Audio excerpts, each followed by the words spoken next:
But in any event, so there was a temple in Billings, Montana, and we knew we could stay. And because I took my patriarchal blessing literally, right? Because literalism worked. But over time, along the way, what would happen is I would encounter things that would cause dissonance. And so I remember that Richard Hotzoffel, is that how you say his name? Anyway, he's a professor at BYU. And similar to like a BYU Education Week, there used to be a thing where speakers like Susan Easton Black or whatnot would go out to the mission field, like Billings, Montana, and have an evening fireside, and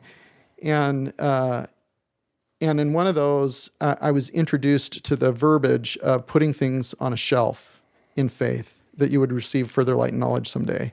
And sometimes, every now and then, you would be able to unpack something on your shelf and pull it off your shelf because you had found an answer and you could reconcile that thing. So the way my mind works is I was accumulating things on my shelf, like lots of things. In the second ward that we were in Billings, I was very quickly first counselor in the Elders Quorum presidency. And our Elders Quorum instructor decided to teach the lectures on faith in Elders Quorum. And there's a problem with lecture on faith number 5. I don't know if your listeners know this, but you can Google lectures on faith and read lecture on faith number 5. And the problem is the reference to the Godhead as having 2 personages, one of spirit and one of tabernacle, so they're not both physical, and the Holy Ghost is their combined mind. And that's causes a lot of dissonance, like if your testimony is based on Bruce R. McConkie, Benson, Hinckley, Packer Mormonism, like mine was. And there's a reason they dropped this thing from the standard works. yeah, but it was canonized until the early 1900s. Yeah. And the lectures on faith get reference in our materials, like in our lesson manuals and at General Conference. So it gets referenced pretty frequently. Totally, or used to. Even though it was canonized, taken out of the canon. And so I would shelve that. It was decanonized. Yeah, it was decanonized, but it still gets referred to. Right, yeah. So in any event, I would shelve things as I would run into them. Around that, I think it was the late 1990s that President Hinckley started doing interviews. So he was interviewed by Larry King, and he was interviewed for print media and so forth. And there were some things that he said in some of those interviews that were pretty stretching to me because they conflicted with what I taught from lesson manuals, right? And what was in Mormon doctrine and so forth, things that my testimony was based on. And this would have been the Mike Wallace 60 Minutes interview and the Larry King. Yeah, and there might have been a Newsweek article and so forth. Right. Polygamy. God being once a man. Yeah. And I'm like, oh, no, wait a second. Yeah, we know when we talk about those things, because he would say, I don't know that we talk about that stuff very much. When asked if man can become God. Man could become God, or if God was once a man. Yeah. He's like, I don't know that we emphasize it. Yep. I don't know we talk about it. I don't know that we know about it much. I'm like, well, I've talked about it a whole lot, right? Like, not in every Elders Quorum, but frequently we talk about it. And so it was stretching to me. And I thought, well, maybe he's old and he didn't hear the answer quite right and so forth. So around that time, my friend who taught gospel doctrine, he was really stretched by that. And I was his home teacher. And that was what he needed to unpack his shelves. Because what he did is he went and he did research and study, and he stumbled across Book of Abraham problems. And do you have it around what year? I think it was probably 2001. Okay. Yeah. 2001, and he stumbled across Book of Abraham issues, and he was in faith crisis.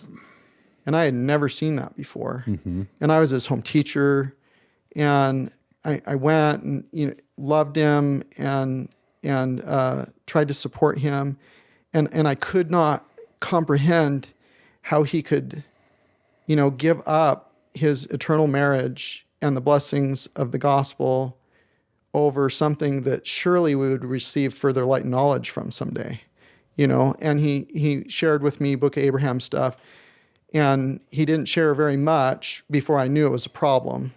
And I put it on the shelf. And I look back at that now and think, why wasn't I in a place in my life at that time where I was ready to unpack that stuff. And I can't say why. I think that because I conflated, like most human beings do, at least first half of life, human beings, is I conflated so much of my identity and to my roles and my reputation and to my constructs of things that it was too threatening to my identity to unpack those things, because it would just be devastating. And I saw how devastating it was for my friend. So he ended up leaving the church, and I ended up getting called to be gospel doctrine teacher, which was my favorite calling ever in the church. Like, I loved teaching gospel doctrine. And I took his place as gospel doctrine teacher, and I thrived in that calling. In Billings, I had been first counselor in the Elders Quorum presidency. I had been ward mission leader at the time that the temple was being constructed.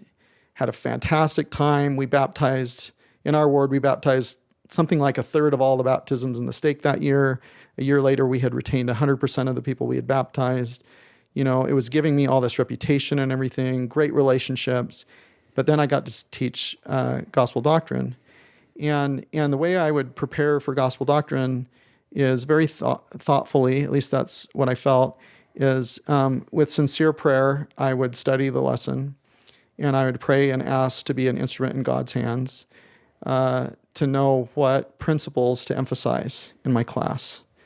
And I would feel guided as to what principles to emphasize, because I didn't feel like you couldn't cover all the lesson material in a single setting and have a deep conversation.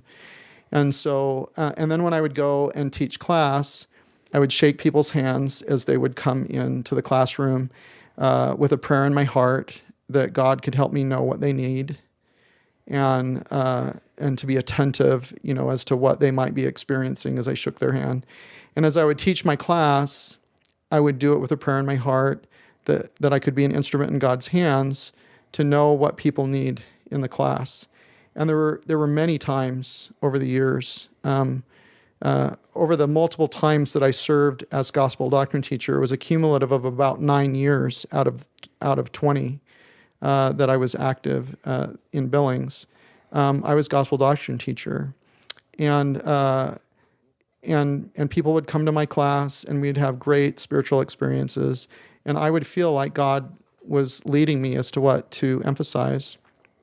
And I would get reinforcement because people would write me handwritten notes, or they would come up after class and they would say, you know, I was really struggling with something, and you gave me, or this conversation gave me exactly what I needed. And so those spiritual experiences, again, I interpreted under the construct that was God revealing to me what people needed. I was acting within my stewardship and responsibility, not that DNC 138 applied to me, but that there was a revelatory process that God could use us as an instrument when we were acting within the bounds of our stewardships and roles. And that when we had those spiritual experiences, they also represented divine witnesses of the truthfulness of the subject matter, the topic in the lesson, the thing that we were doing in the ritual, and so forth. And I loved being gospel doctrine teacher. So I never was able to get through all 4 years as gospel doctrine teacher. I would teach a couple years or 2.5 years, and then I would get a new calling. And after serving about 2 years maybe in gospel doctrine as a gospel doctrine teacher, I was still in my 30s. I was called to be on the stake high council and ordained a high priest. So I couldn't see my friends. I mean, I could see my friends, but I couldn't hang out with them in elders quorum, right? So no more elders quorum lesson. I ended up with the high priest. So I loved the time that I served on the stake high council. By that time, I had found the 5 love languages that a lot of people are aware of. And it was instrumental in saving our marriage and saving my relationship with our 2 children. We have a son who is now 26, and we have a daughter who's now 21. And both of their primary love languages is quality time. And my wife's primary love language is quality time. And mine's physical touch and words of affirmation. And like my number 4 one is probably quality time.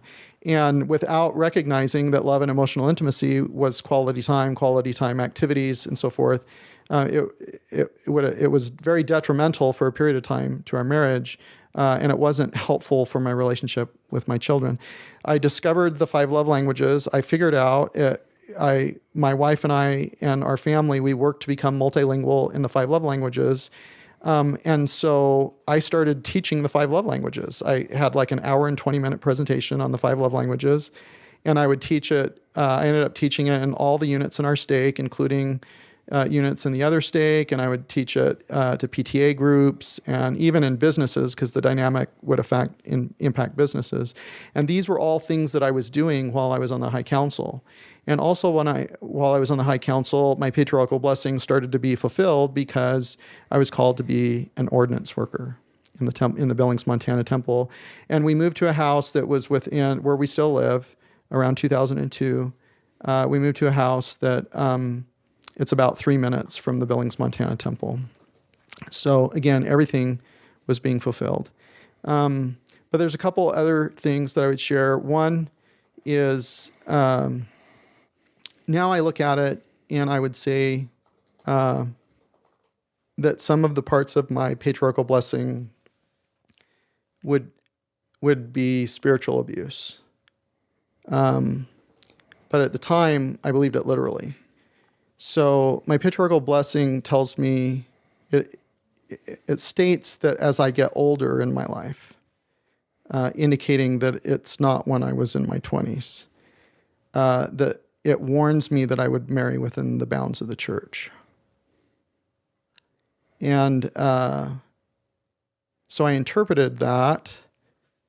Well, first of all, I didn't know what to do with it. I actually shared it with my mission president. I'm like, what do you make of this? Like, thousands of millions die as flies, and angels in the temple, and warning me about when I get older, that I marry within the folds of the church, so that charity could be in my home and that my children could follow me through many generations and so forth.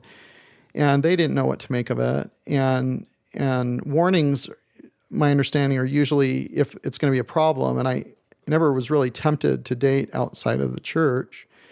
And in any event, when I match that with things, and I won't share what those things are, but when I match that with what my wife's patriarchal blessing says, the reconciliation that I had was that my wife was going to die early, and that I would end up needing to select a second wife, a new mother for my children. And I was so certain that my wife would die young, based on my patriarchal blessing, based on hers, that we would talk frequently about eternal plural marriage, about what she would want me to look for in a replacement mother for our children. It was like a fact. At least that's how I interpreted it. She was way more nuanced than I was, and I didn't recognize that until after my faith crisis. But I was so literally believing in this that when I bought life insurance on my wife, I bought 10-year level term insurance because I was sure she wasn't going to live that long. I mean, it's weird, right?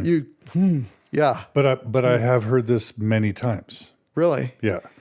Well, they might have been in a stake, in the Dimpledale stake, and it might have been that same patriarch.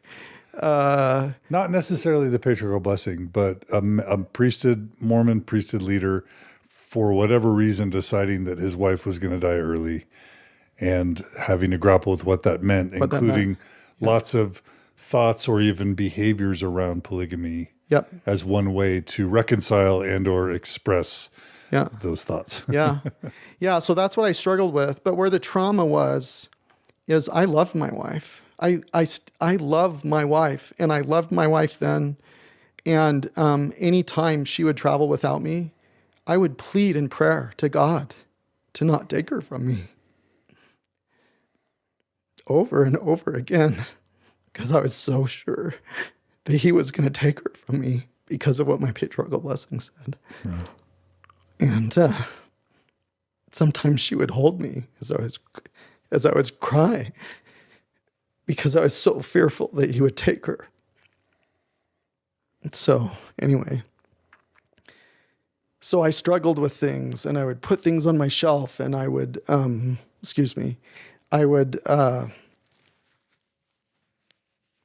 I would teach gospel doctrine, I would encounter conflicts in Scripture that aren't reconcilable, and I would encounter conflicts between Scripture and science and what we know about world history, and I couldn't reconcile them.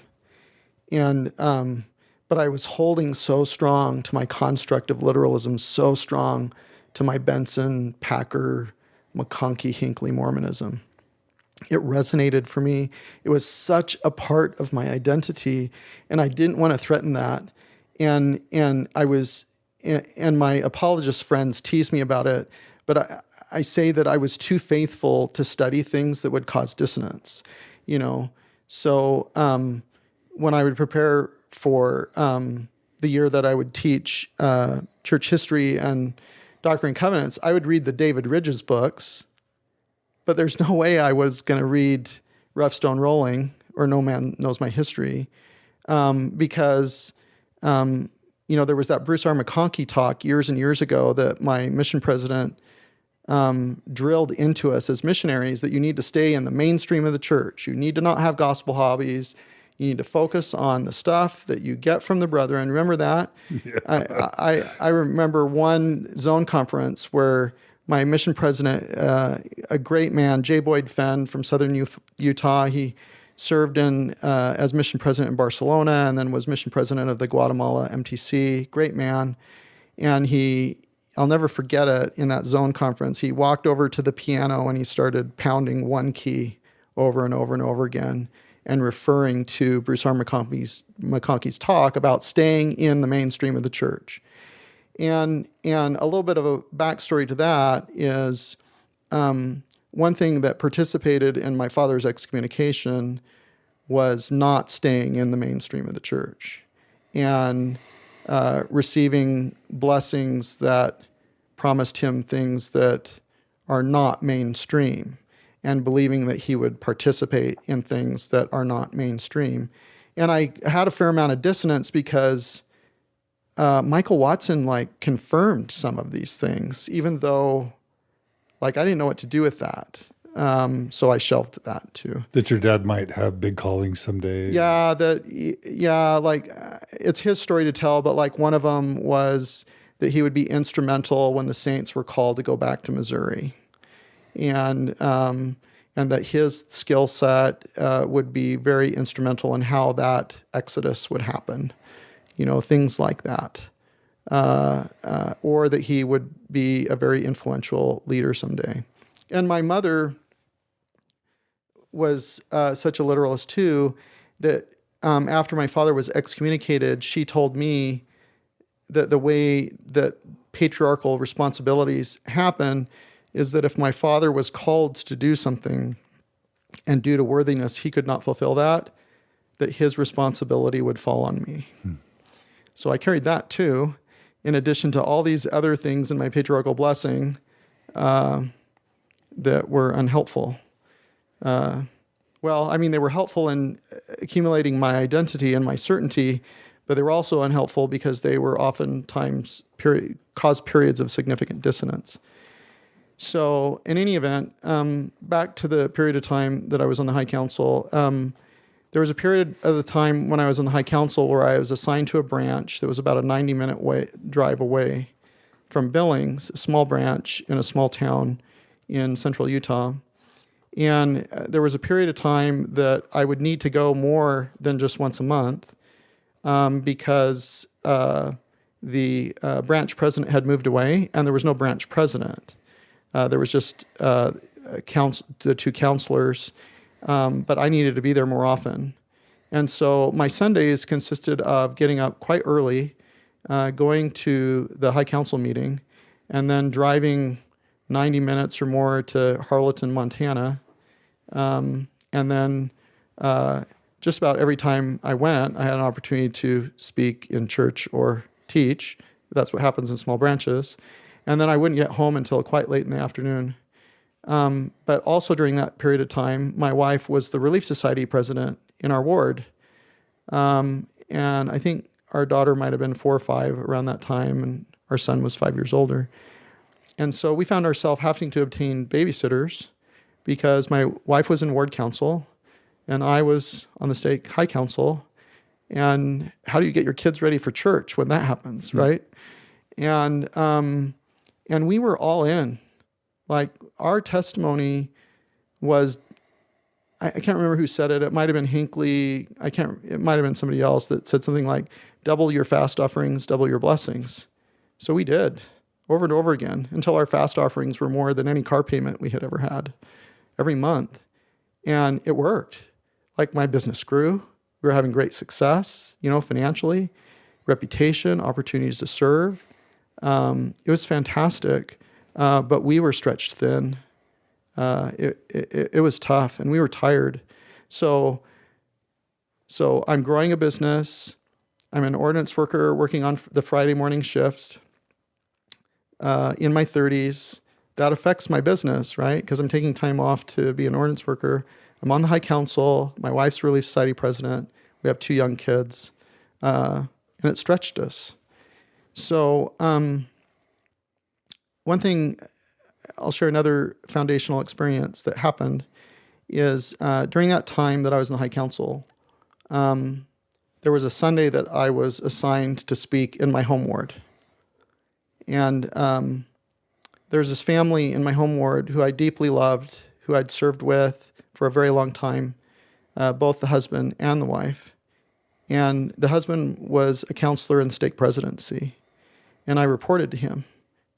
He was my friend, and we went camping together with young men and stuff like that.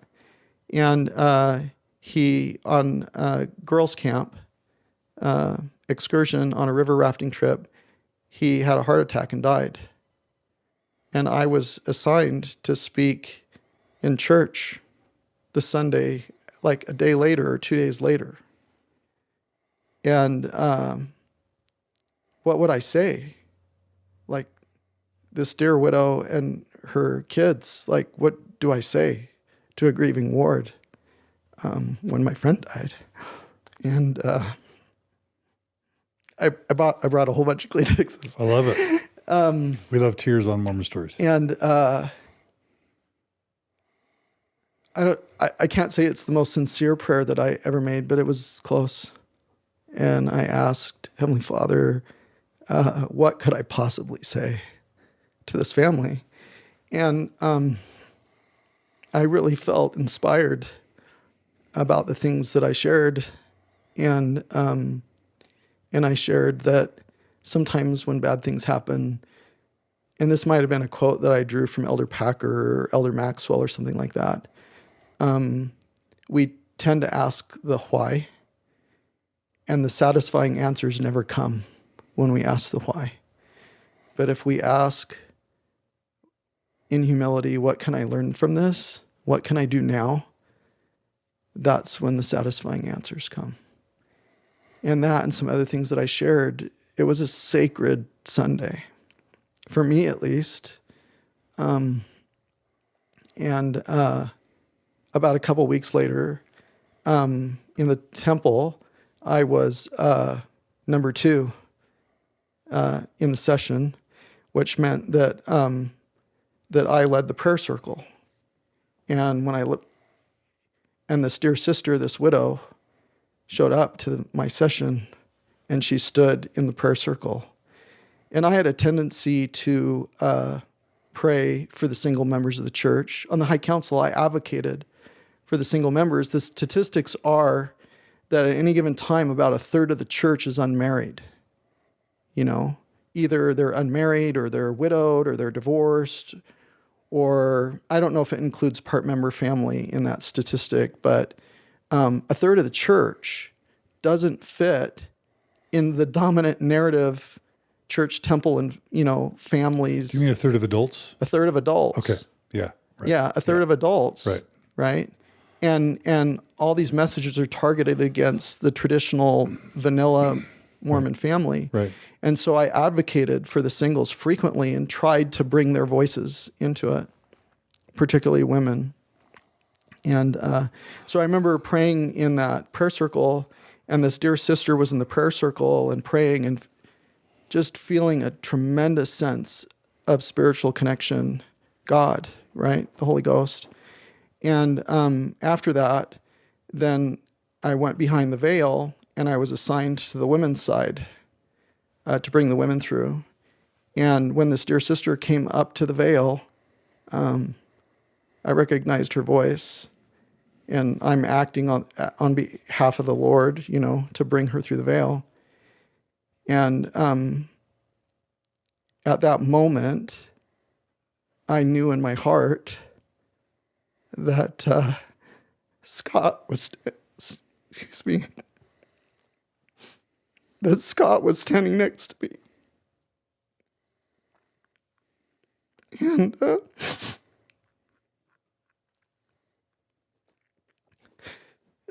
that I was acting vicariously for my friend to bring his wife through the veil. And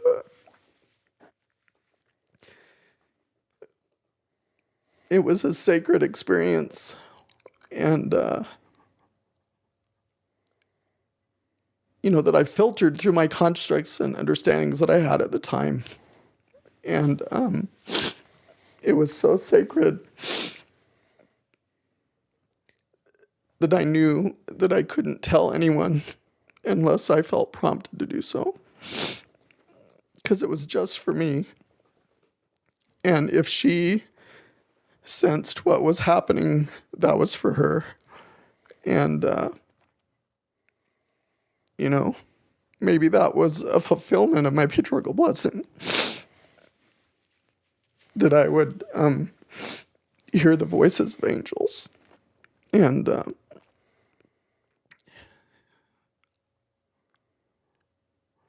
in any event, I'll come back to that, but I didn't tell anyone about that experience for years. It was so sacred to me.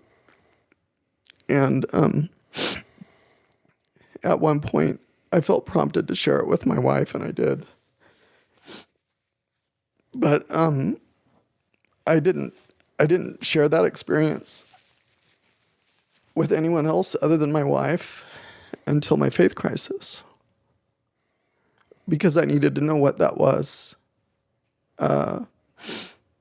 When I came to the reconciliation that the temple wasn't what it represented itself to be. In any event. I'm going to ask you about that after the deconstruction. Okay. Thank you for sharing. Thank you. So I had many confirming spiritual experiences. And so I had certainty. And, if there are 12 fast and testimony meetings in the year, like I would speak at 5 or 6 of them. Like I was that guy, right? And I was sincere. I would say often my testimony would be, I have a lot of questions that I don't have satisfying answers for. But I know that when I live according to these principles, I experience the Holy Ghost in my life, right? Those kinds of testimonies. Or that I know when I read the Book of Mormon that I feel the Spirit of God in my life. And in any event, I had many experiences over my lifetime that were treasured and precious. Times when I gave blessings to my sister, times when I was teaching, times when I was exercising priesthood, many, many spiritual experiences that were precious to me and treasured. And after a few years serving on the High Council, I got called to be first assistant in the high priest group and then high priest group leader, and for a period of time. And that was a treasured experience. The friendships that I developed with the men with whom I served, the people that we served, treasured experiences. But all this time, I would encounter more things to shelf because they would cause dissonance, because they were irreconcilable, with with the teachings of the church, or what was in the scriptures, or, what I knew to be true based on my construct of what spiritual experiences were, and if I would encounter something to unpack that was dissonance causing, then I would shelve it. There was a period of time that I started to deconstruct Freemasonry, and that made me uncomfortable. And so, the narrative is, if you're uncomfortable, it's because it's not God, right? So you shelve it. If you're uncomfortable, because that would be Satan trying to deceive you or whatnot. My patriarchal blessing tells me that if I would hold to the iron rod, that I would have the gift of discernment. And so my construct was that my spiritual experiences represented that blessing being fulfilled, that I would have discernment. And so again, my business continued to grow. It was doing fantastic. There was a blip with the financial crisis. I had an opportunity to buy into a real estate development of office space that we would build out in 4 phases, about 32,000 square feet of office space. And so I did that with my very good friend who was my stake president, and another friend who was serving in another stake, calling in an adjacent stake, close friends. And I had great friendships, with my leaders, being on stake or ward councils or whatnot. I continued, I had an opportunity again after another ward reorganization to teach gospel doctrine again. It was fantastic. So a total of about 9 out of 20 years I was teaching gospel doctrine. And in any event, my son ended up going to Utah State University because we could do it on a legacy scholarship because we did our undergrads there. And due to some health reasons, there was a period of time that he wasn't real active in church. It ended up being chronically infected tonsils, and it took a couple of years for us to figure that out. But my son is brilliantly smart and extremely thoughtful, but he never really showed interest in dating girls. We questioned whether he might be gay, but he never really showed, attraction to boys either. He grew up in a very affirming home. I was a social libertarian. I was very uncomfortable with the whole Prop 8 thing because I felt like if government could legislate against same-sex marriage, they could legislate against religious belief. And so I was a social libertarian. And we were very LGBTQ affirming in our home. I remember arguing with my son when he was a teenager during Prop 8 for legalized same-sex marriage. And he was arguing against that, but he's kind of libertarian with regard to social issues too. And what he was explaining is that government should only have civil unions and marriage should be a religious ordinance. I'm like, apply whatever meaning to the word you want, But in any event, he grew up in a very affirming home. We questioned as to whether he was gay. There was something that happened when he was in Young Men's, when I was in leadership positions, and so was my wife. And our son was extremely bullied in our ward, brutally bullied in our ward. His name is Nelson. And there were members of the Young Men that referred to him as Nelly, which is a gay slur in Great Britain. And they brutalized him. It was bad. We had no idea how bad it was. But it was bad enough that we told him he didn't have to go to Young Men's anymore. It wasn't until years and years after our son had gone to college that one of my dear friends who was in the Young Men's program as a leader came to me in tears asking for forgiveness for how bad our son was brutalized and bullied when he was in Young Men's. And we had no idea. And there was a period of time that I carried a fair amount of guilt over that, particularly when I found out how bad it was. But in any event, my son was away at college, and 2016 was supposed to be a banner year for me. I 2016 I would turn 50 years old, so I could join AARP and get a discount at Outback Steakhouse, and Is that true? Yeah. If you join AARP and you're 50, you can get. I turned 50 in 15 days. Are you telling me that you can join AARP and get a discount at Outback Steakhouse? That's amazing. Yes, Thank you. Yeah. Not at IHOP yet. You got to be older for that. Okay. But at Outback Steakhouse, Look out, Outback. I'm coming for you. It covers the tip. It's great.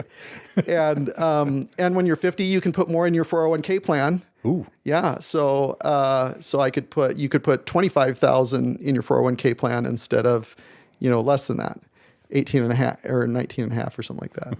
I should know the exact numbers because I'm a financial planner, but you can put 25,000 in your 401k if you're 50. Yeah. Nice. So I was excited about that. We were going to become empty nesters because our daughter was graduating from high school. And my dream was to be ordinance worker with my wife. And the rules at the time were my wife couldn't be an ordinance worker if we had a minor child at home. And with our daughter graduating from high school and going off to college, we would be empty nesters so that we could travel more and we could serve as ordinance workers together.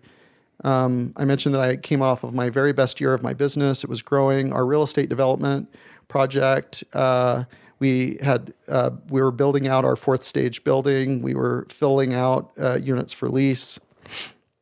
I found myself as ward mission leader. I was building a Spanish branch for our stake in our ward. So all the Spanish speakers that were native Spanish speakers would come to our ward, and we had Spanish-speaking missionaries. And so I would translate with the help of Spanish-speaking missionaries and other members of our ward who were fluent in Spanish. We would translate stake conference and ward meetings and so forth into Spanish. And we were having success. We were having baptisms.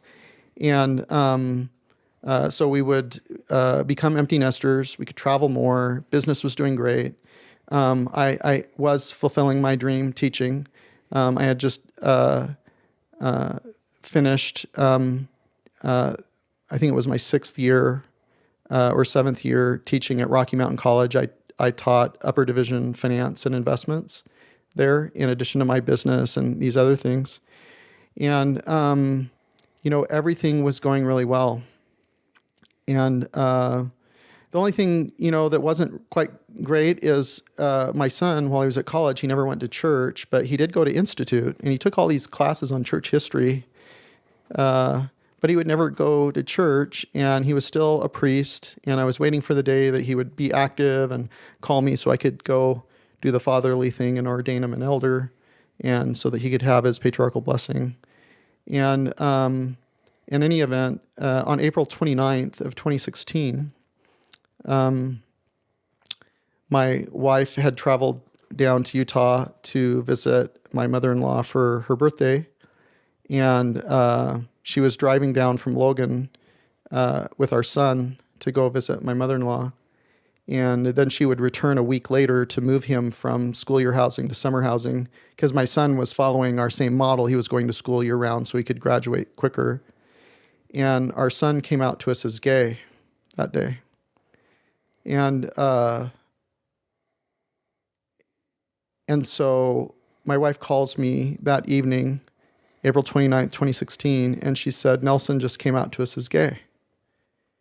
And I thought that I had processed what that meant, right? But I hadn't really. And I couldn't shelf the implications of what that meant for our son and our relationship with him. We responded exactly as we needed to, This doesn't make any difference. You might as well just told us that you had blue eyes instead of brown, right? Kind of thing. How did you avoid the Bruce R. McConkie, Boyd K. Packer, Spencer W. Kimball literalistic rhetoric that it was evil and perverse, and because you were literalistic on so many other things? I know you said you're libertarian politically, but yeah, social libertarian. Social libertarian, yeah, fiscal centrist, but right. Social libertarian. I wonder how you avoided that part of the Bruce R. McConkie heritage. Yeah.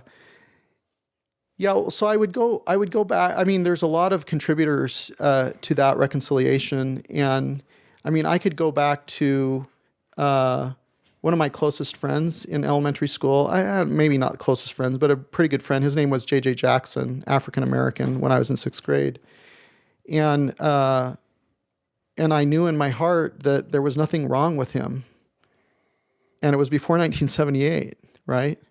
And I shelved my inner voice even as a sixth grader because I knew nothing was wrong with my friend JJ, even though the church said that he wasn't valiant and something was wrong with his spirit, kind of thing. And in college, I had professors that were gay, Spanish professor that was gay, my wife's primary professor that led the School of Dance at USU was gay. If I go back to that spiritual witness when I was at a Young Life youth camp in Northern California, I was around all these people that had disparate reconciliations or beliefs about God and Jesus. And I knew that God loved them. Even though with agency they had different beliefs. And so somehow I was able to hold that that's what free agency meant, that people could have different beliefs and that it would be okay, it's their journey, and that somehow some of that would work out in the end. And so I think that's how I reconciled my social libertarian views, is that if my neighbor was in a gay marriage, there was nothing less than about it. They didn't have the fullness of the gospel. They couldn't participate in the fullness of the gospel, but they weren't evil for living that way, right? That goes back to why we decided to raise our kids in Billings, Montana. I wanted our kids to know that if a neighbor smoked cigarettes or drank wine, that they weren't evil, right?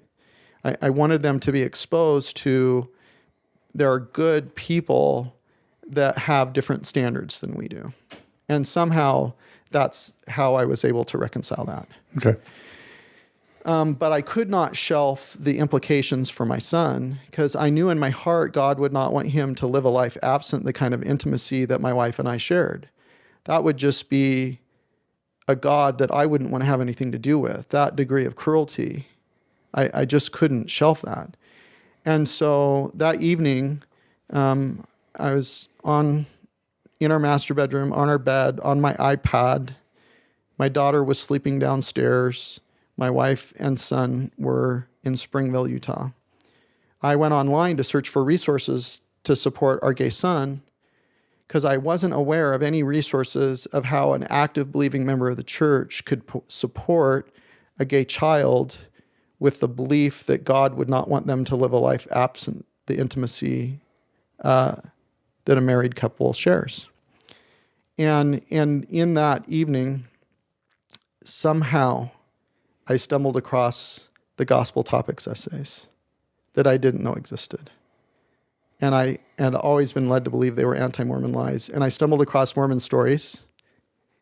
And I stumbled across...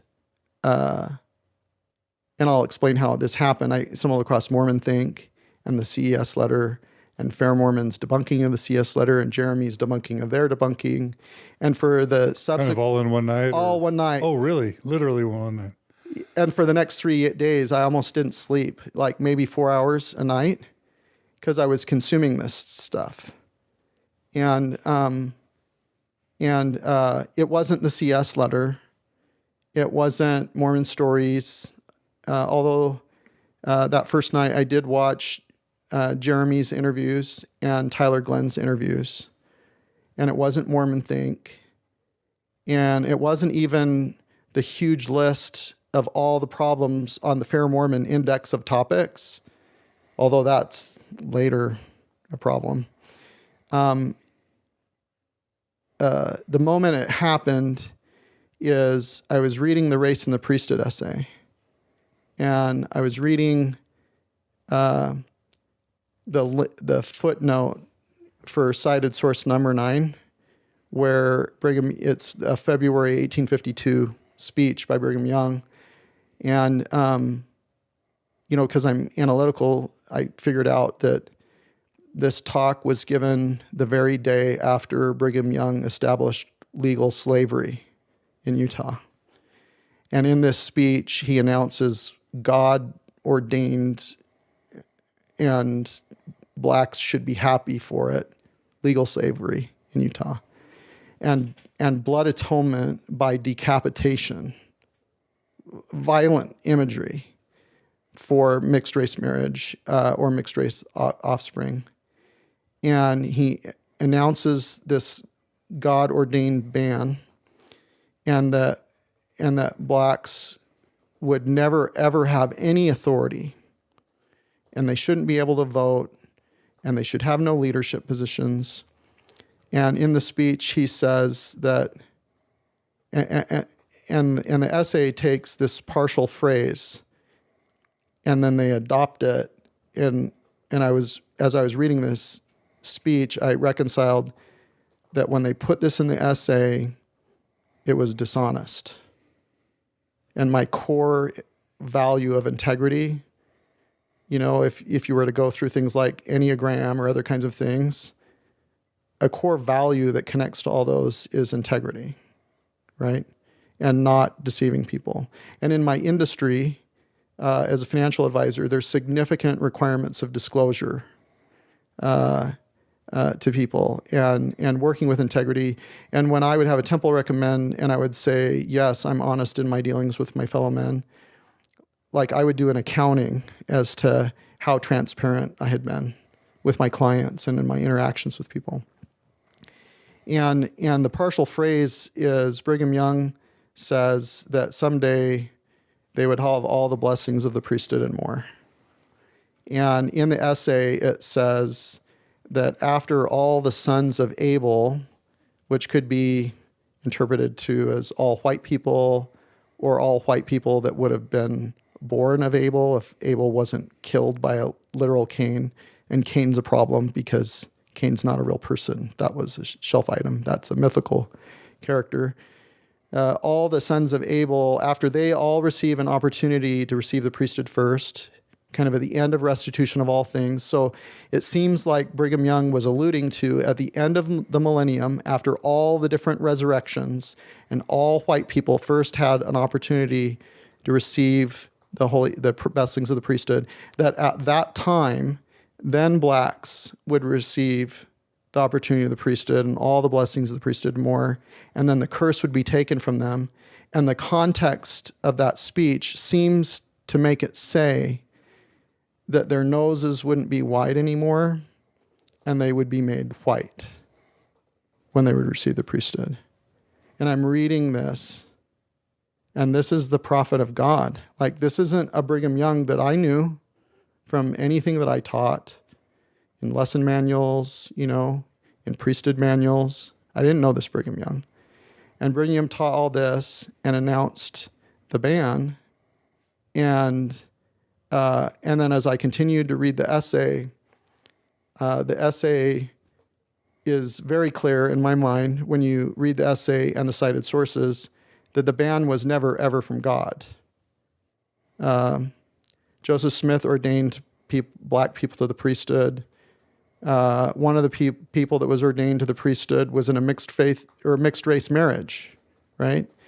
And there was never a revelation for the ban. It was never from God. It was entirely man-made. And the essay, I perceived, was blatantly dishonest because it said that today's brethren were disavowing the theories. Theories, for the ban. And I knew they weren't theories. They were at least little d doctrines, right? And they were teachings of the church. They were testified of truth. No doubt that the brethren that taught about the ban had spiritual experiences related to that. And they thought that they were testifying, under the construct that those were reliable divine witnesses of truth of God. And today's brethren were disavowing the theories, which were doctrines and teachings and testimonies of past brethren, And what that meant was there was no discernment. At least that was my reconciliation at that moment. There was no discernment for more than 125 years. They harmed people. They led the church astray.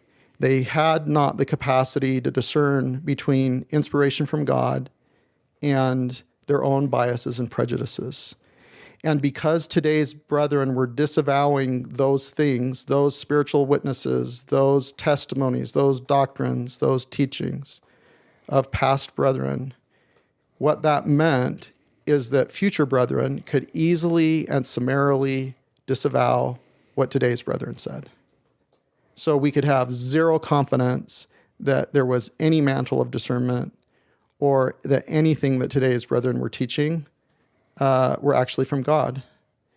And I'm reading this essay and I'm having this experience based on this background that I've shared with you about how significant to my testimony the divine witnesses of truth, mantles of discernment, DNC 138, and so forth were, and that the construct of spiritual experiences were that they represented divine witnesses of truth.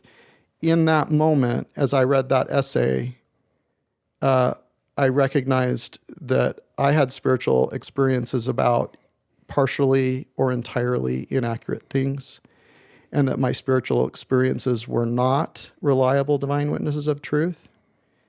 And in that moment, the heavens closed and God ceased to exist. Like I felt God, and I read the Race and the Priesthood essay, and God ceased to exist. Because my construct of God failed, and my brain could not hold that spiritual experiences were what I thought they were, and that construct was that was God, the way I understood that construct. And Gina Colvin refers to this experience, if it's an acute experience like this, as God leaving the corner of the room where you once knew him. We have the metaphor of the rabbit hole, or this physical sensation of falling. And like I felt that. Like I felt like I was falling in that moment, sitting on my bed with my iPad, reading the Race and the Priesthood essay. And Gina Colvin, in my interview with her, she refers to it as divine absence now, and talks about divine absence in the rest of the hermeneutics in Christianity is a call to future growth, because it's a recognition that your past constructs were brittle and they crumble on you. And so you experience a divine absence, which calls you forward to reconstruct a sense of spirituality and divinity. But when I was experiencing it, it was not that eloquent, because God ceased to exist on me. And so I anxiously tried to figure out how to make the church true again and have that connection with God again. And I consumed the balance of the essays, and this experience of my son coming out and not being able to shelve that, and recognizing that I had received spiritual experiences about things that were inaccurate, partially or entirely, and that the brethren did, and that the brethren had zero discernment. Like there were no mantles of discernment, not just one person, but all the brethren for over 125 years. And they harmed people in the name of God because there was no discernment. I consumed the balance of the essays, and just as I perceived that there was dishonesty and lack of transparency in the Race and the Priesthood essay, I experienced the same thing with many of the other essays, that there was dishonesty. At least that was my experience with them based on what I was bringing to the table. And so I searched for reviews or discussions about the essays, and I found Mormon Think. And Mormon Think just does takedowns of the essays, particularly of the Race and the Priesthood essay, where the essay says, there was never a church-wide teaching or policy of segregation, but there was local segregation. So that's like an attorney type parsing to hide that the brethren supported segregation on local levels, right? And so I'm consuming Mormon Think, and then I'm searching, and then I'm watching you interview Tyler Glenn and Jeremy Reynolds, and then I read the CS letter, and then I read Fair Mormon's debunking of it, because Jeremy refers to Fair Mormon debunking it, so I read Fair Mormon, and like their reconciliations were not helpful at all. And then Jeremy debunks their reconciliations. And so, like I said, for the next 3 days with almost no sleep, it's acute. I'm trying to put the genie back in the bottle, and it can't. And so I'm crying. I've got more than my iPad open. I've got my computer open, my notebook computer open. I've got my iPad open. I'm searching these different things. I'm consuming information, and it's acute. And I think we'll talk about this a little bit when we talk about my Thrive presentation. But I want to mention it at this point is that as human beings, we conflate our experiences and our roles, or Eckhart Tolle would say forms, to our identity. And when a construct like an acute existential faith crisis happens like this, it's not only a crumbling of belief, but it's a crumbling of identity. Like, I don't know who I am because my identity was based on these forms, on these roles, on these experiences. And every single thing that was on my shelf crashed. The problems with the Book of Mormon and the Tower of Babel myth crashed. Joseph Smith and the Kirtland dedicatory prayer praying to Jehovah the Eternal Father crashed. All the Trinitarian verses in the Book of Mormon crashed. I mean, crash. It was all crashing. The first presidency, supposedly, and F. Michael Watson validating some of the things that my father was saying, crashed. My patriarchal blessing, telling me that I would lose my wife and pleading with God not to take her from me, crashed. Every single thing crashed.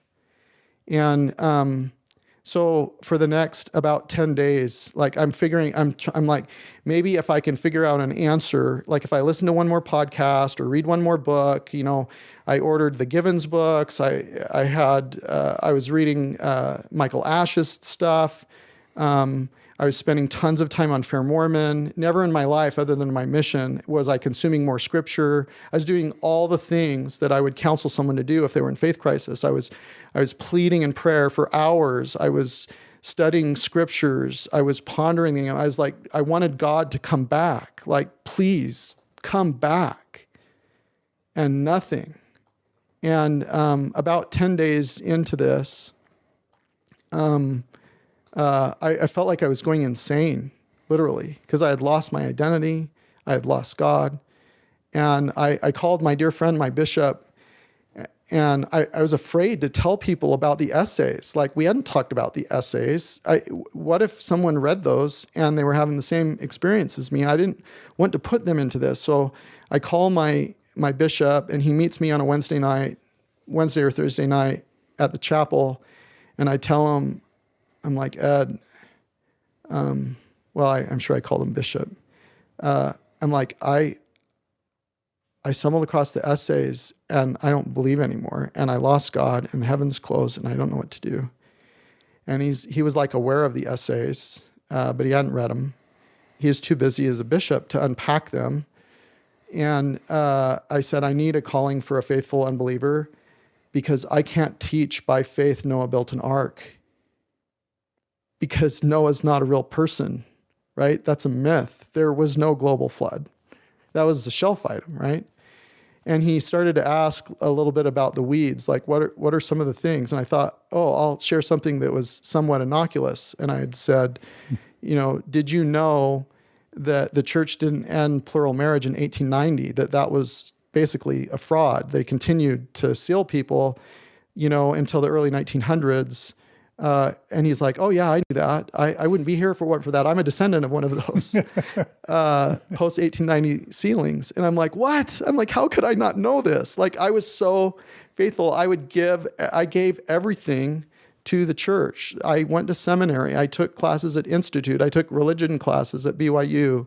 And I had no idea, because I stayed in the mainstream of the church, my mission president pounding that one key on the piano: don't have gospel hobbies. You need to play the whole piano, and you need to stay in the mainstream of the church and not get on the periphery. And I wept, and he consoled me. His reaction as a pastoral calling as a bishop, I don't know that he could have done anything better than what he did. Like, it was amazing. It wasn't his role to be an apologist. He didn't have any answers. 10 days in, there was already a huge knowledge gap, because I was just consuming tons of information. And he gave me a blessing as I wept. And he said, well, I could call you to be assistant scoutmaster. I'm like, oh, okay, calling for a faithful unbeliever. I don't want to lose my community, my identity, my marriage, my reputation. Like, I didn't have a lot of LDS clients, but would my LDS clients leave me? I was so afraid. Well, how would my parents react? How would my siblings react? Is my wife going to reconcile things like me?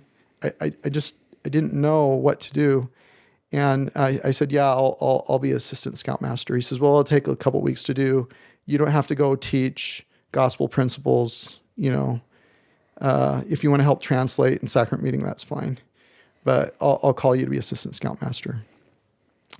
And so I continued to go to church, and it was painful. It was so incredibly painful, because it was Book of Mormon year, and I had taught Book of Mormon year 2 or 3 times. And I knew those lessons like the back of my hand, and I would read the teacher's manual. Even if I wasn't in gospel doctrine, I would read the teacher's manual, whether or not I was teaching or whether or not I was even in the class, to know what my wife was going to talk about, so we could talk about it later. And there were lessons in the manual that taught inaccurate and sometimes very false information. And I'm sitting in class, and I'm listening to a gospel doctrine lesson taught straight from the manual, and it includes inaccurate information, and the teacher's testifying of it, and the members of the class are responding well. And I taught and testified of several of those things that are inaccurate, and I had spiritual experiences, and they weren't, and the stuff was inaccurate. Not all of it, but some of it. And it was extremely painful. And that cognitive dissonance of trying to hold 2 opposing thoughts at the same time when they're totally incompatible, it was painful. And so for the subsequent weeks, I would spend, 3 to 6 hours a day, work days, consuming information. I started getting up at 5:30 in the morning so I could go on walks and consume podcasts and audiobooks and so forth.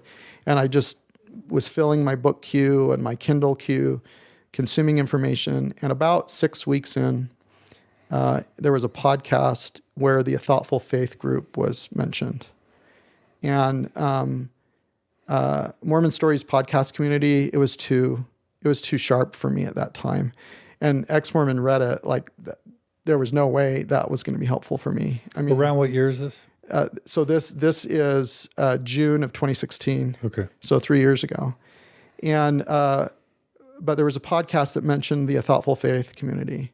So I search for and I find a Thoughtful Faith to be vetted.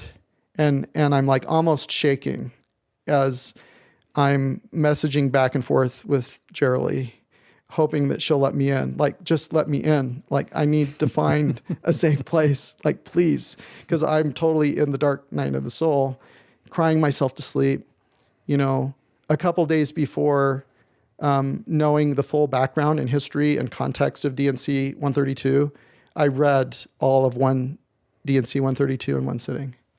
And I recognized that celestial marriage and plural marriage were synonymous.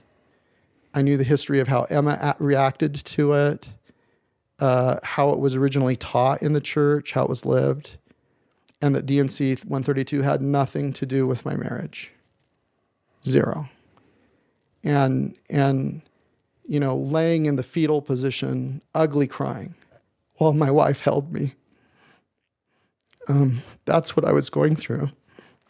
And so Jerry let me in, and I did this extremely heartfelt, painful introductory post, and everyone could see what I was experiencing. And virtually hundreds of people surrounded me and held me as I wept on the bed. And that I had found a place that understood what I was experiencing, and that I wasn't going insane, and that I wasn't alone. I mean, I had been experiencing disassociation before that night that I joined A Thoughtful Faith. I asked my wife, am I even the same person that I was 3 weeks ago? Because why else would God not answer me? And it led to extreme depression. I couldn't work. There was one morning of severe suicidal ideation from spiraling depression and negative self-talk and disassociation that I experienced. It scared the crap out of me. And so I go online and I get into Thoughtful Faith and I share this. And by divine providence or serendipity or God or whatever it is that you want to call it, Lindsey Hansen Park was visiting her best friend in Billings, Montana. And this is another crying part, but she messaged me and she said, no way, I'm in Billings. Let's go to breakfast tomorrow. And so in a Friday morning in Billings, Montana, at a IHOP over breakfast with Lindsey and her husband and her friend and her friend's husband, for the first time, I told someone my whole story in person with someone that could hold it and understand it. And Lindsey, she is a jewel. And she sat through, I don't think it's embellishment, thousands of these experiences. And she validated my experience, and she asked questions, and she kept saying, you've got this. Like, you feel like you're sinking in quicksand, but you're standing on solid ground. And she asked me questions about what I did for a living, and I told her about entrepreneurial tools that I used with people. Like, if I meet with a new client, I ask them one of the first questions I ask them is, let's assume we were sitting here 3 years from today, and we were looking back to today from that 3 years in the future. Over those 3 years, what needs to have happened in your life for you to feel happy with your progress? Specifically, what dangers do you have or concerns that need to be eliminated? What opportunities need to be captured? And what strengths do you have that you have going for you that need to be focused and refined and followed through on? And I use that with clients. I use that with consulting. I'd use that with students. And Lindsey recognized that I was using these entrepreneurial tools to try to navigate what I was experiencing. And she was telling me, you've got all the tools. Like, you're going to be okay. There's light on the other side. There's a reason that you're experiencing grief. There's a reason that you're experiencing anger and depression. It's not Satan. This is what happens when we grieve, and it burns the ground for new growth. And you're going to be okay. And she told me over and over again that you're going to be okay. And 2 hours later, between Lindsey and between the Thoughtful Faith group, they gave me a reprieve from the dark night for the first time in about 6 weeks of crying myself to sleep almost every night, pleading with God hours a day. And they held me. And Lindsey said, "You have to come to Sunstone." And I said, "I thought Sunstone was for nerdy, fringy people." And she's like, "Yeah, you're going to fit right in, you know?" And over this time, as I was deconstructing, my wife was my person, right? And so I needed to vent about and deconstruct with my person. And so I would with my wife, but they ended up being wounding conversations on both our parts, because she wasn't in a place to unpack things, or she reconciled things differently than me, even given the same information. And my wife is this amazing, nuanced human being. And at one point, she said, "You know what? I know you're hurting. I know you need to vent about and process these things. And I know this is real for you, but it just can't be with me. So I need you to go find people and places and groups of support where you can go vent about and process these things, so that when you're with me, you can be with me." And I was, my apologist friends think I'm still a linear thinker, but I was such a linear thinker. I would say, how do you do that? Like, how can you not want to know these things? But she supported me, and she wanted me to find support. And Sunstone would be that. And you were doing Mormon transition, Mormon Stories type of workshops at the time. And it turned out that you were going to do one a day before Sunstone in 2016. So I took Lindsey's advice. Like, I would give anything, you know. I would travel around the world. Like, everything was crumbling. And so to take off a week of work to go to Sunstone and a faith transition workshop, you know, and a thoughtful faith dinner, that was nothing to give up, because I was losing everything. I was so depressed. Most Mondays I couldn't go to work if I went to church on Sunday. And so about a month later in July, I drove down to Salt Lake, and I went to the Thoughtful Faith dinner. And I met these other people that held me online, and they held me in person. And I sat with Jerry Lee, and I asked, "Will I feel it again? Will I feel God again?" And she said, I don't know, Anthony.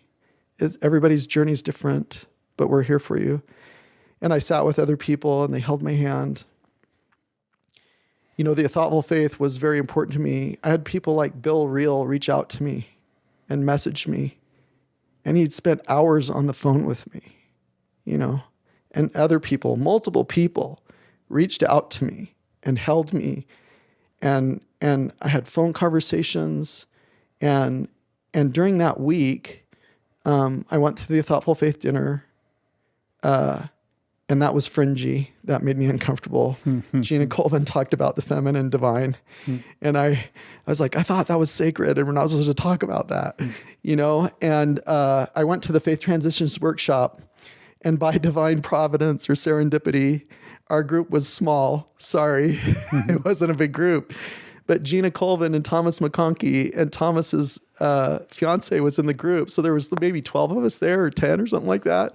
And I'm in this faith transition workshop with you and them in the dark night still.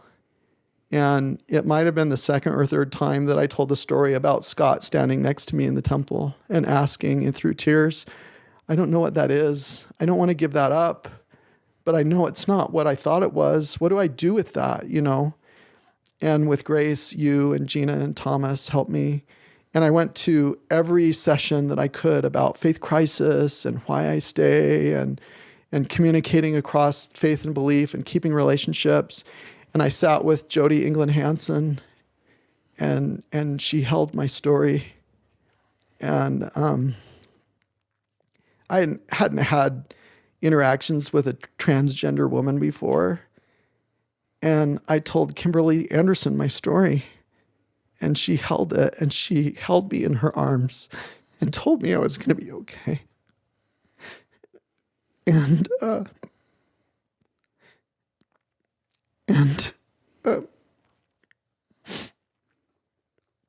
things started to shift inside of me so I could feel again. And I felt this overwhelming sense of spiritual connection with these people, with Kimberly and Jody and Bill and Gina and Nathan, Crystal. I met Jana there, other people. And the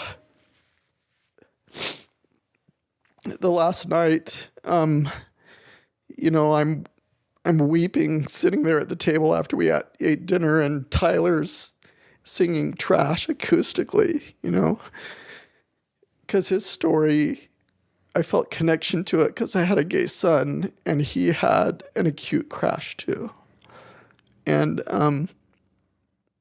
I could feel again, and it was too triggering to call it God. But I could feel again.